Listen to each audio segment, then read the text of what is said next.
Ay, okay lang yun. Thigh bone. Suba. Nahihiling. Ayan pala, tamang-tama. Ayun. Pag-measure din. Thigh bone. 24 weeks.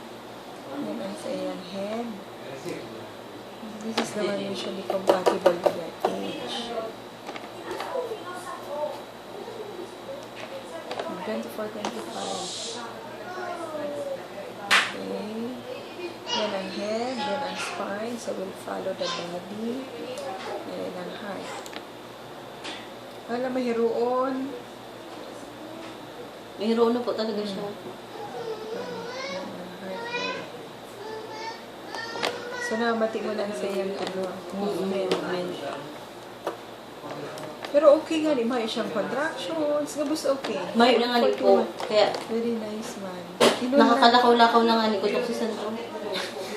2 Inom hours lang. nang naglalakwat siya. Eh, may parapangana ha. Pag Ay, yun po, dahil man. Bihira man lang ako magluwas.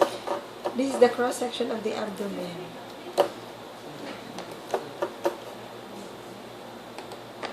So far, okay lang. Bakuan matabaon.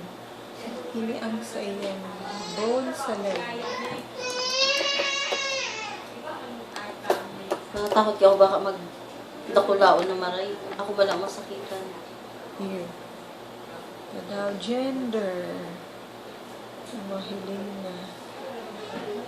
It's a baby. Ano na yan?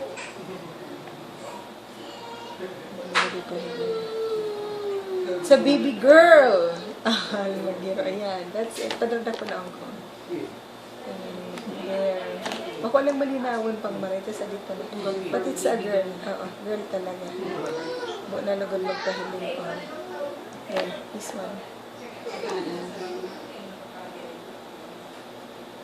Iba naman yung aking ilong.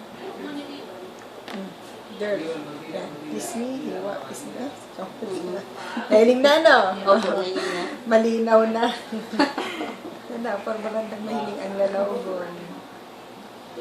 Mayo talagang nakasurub-sub na maray, oh. Tama talaga. Bunya. Yan na. Matalang nahihiling, oh. Bali. Sama, sunod din naman ka. Hindi pa para hahabol niya dyan sa iyaro. Hindi ko. Anyway, okay mga boss, patiinan na. Ay, Girl nagsakat ka na. Nagsakat na.